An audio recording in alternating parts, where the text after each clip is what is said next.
Good evening, I'm Prasad. The nation watched as Ismail Sabri Yaakob, the country's latest Prime Minister, delivered his maiden speech on Sunday, calling for everyone to unite as a Malaysian family. But if for 1 second you thought this would mean a unity government could become a reality, nope, that's not happening. Muhyiddin Yassin's successor, Ismail Sabri Yaakob, has ruled out the possibility of including opposition members in his cabinet.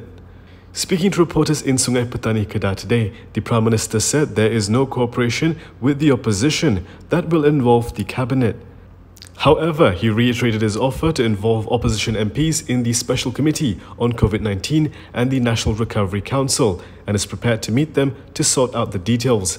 He also thanked the opposition for giving him an encouraging response and said his government is prepared to hear them out. Ismail also told reporters that the focus is on ways to solve the major problems of COVID-19 and economic recovery. So now that we know the new cabinet is likely to look like the old one, the next question is, when will it be announced? But before that, if you'd like to see us holding those in the soon-to-be-announced cabinet accountable, do support the channel. It really helps us. So click on the link below and be an ally to Free Press. Prime Minister Ismail Sabri Yaakob's new cabinet lineup will be announced this week.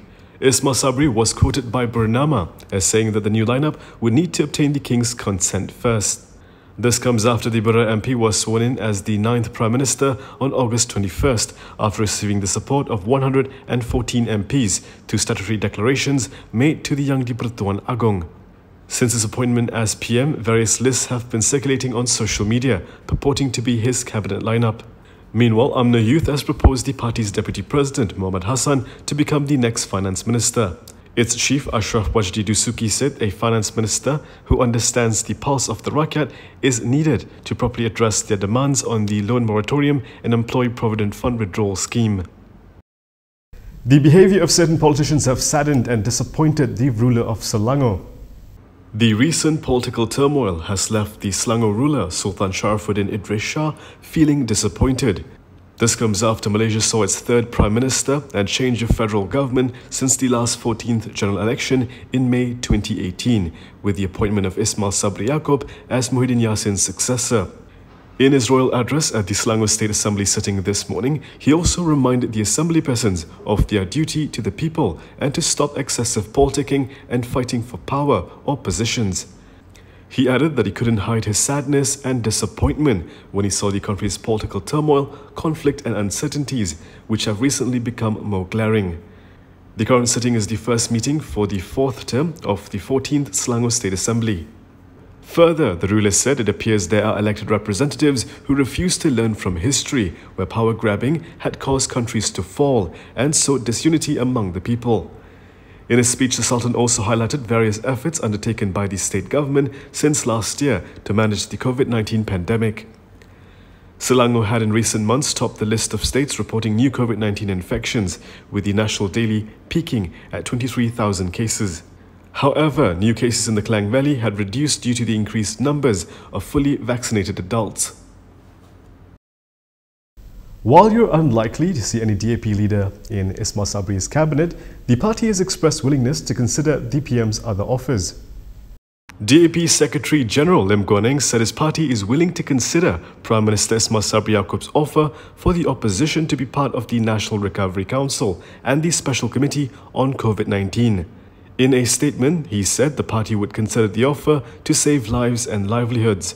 However, the Bagan MP said that this was provided that it is not a token representation or a mere rubber stamp for the government's views. He added that the winner cannot take all and the loser should not lose all.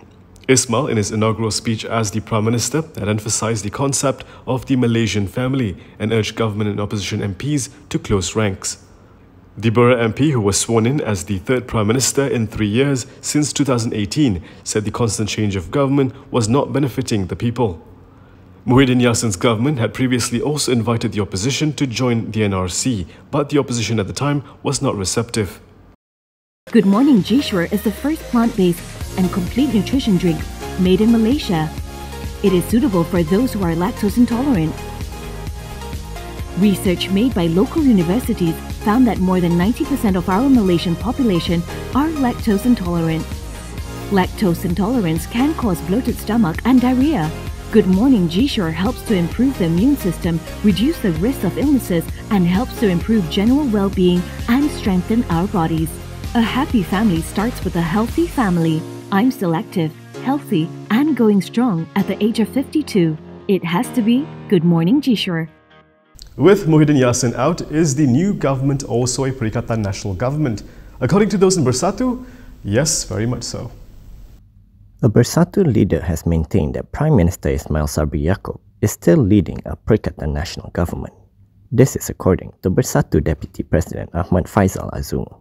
Faisal was quoted by Bernama as saying that it was still a PN government in response to a question on the ongoing dispute over whether Ismail's new government is a continuation of the Perikatan National Administration.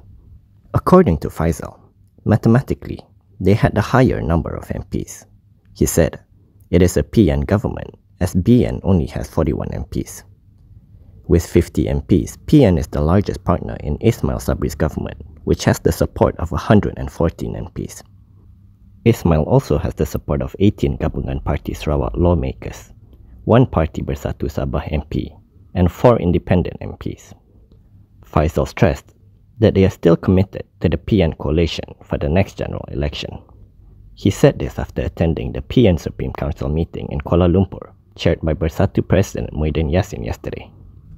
Previously, UMNO Secretary General Ahmad Mazlan had announced that the new government is not a PN government but a Malaysian government, including parties from BN, PN, GPS as well as PBS. Former UMNO Supreme Council member Abdul Rahman Dahran had also objected to referring to it as a PN government. In his inaugural speech yesterday, Ismail only mentioned PN once when he thanked Muhyiddin and his former cabinet. He did not indicate whether the government he is leading will be a Barisan Nasional or Perikatan National government. The Prime Minister was in Kedah today where he announced aid for those affected by the deadly floods. Prime Minister Ismail Sabri Yaakob announced that the government will provide 5,000 ringgit in cash to families who have lost loved ones in the recent floods in Kedah. During his official working visit today, he also said that affected individuals from Yan and Merbuk districts will receive 500 ringgit each. Putrajaya will further allocate 75 million ringgit to rebuild damaged infrastructure in these districts, government-owned Newswire Bernama reported today. Meanwhile, the body of the 6th victim, who was reported missing in the flood in Gunung Jerai, was found at 1:30 p.m. today. Yan District Police Chief DSP Shahnas Akhtar said the body of Ridwan Puniman was found by the rescue team about a kilometre from where he was believed to have been swept away. Speaking to Bernama, he said the body of the last victim was found under a pile of logs. And that is all from me today. For more stories, you can go to KiniTV.com. You can also follow us on Instagram, Twitter, YouTube and Facebook for the latest news updates. If you'd like to support independent media, do consider subscribing to MalaysiaKini.com. I'm Prasad Michael. Thank you for watching.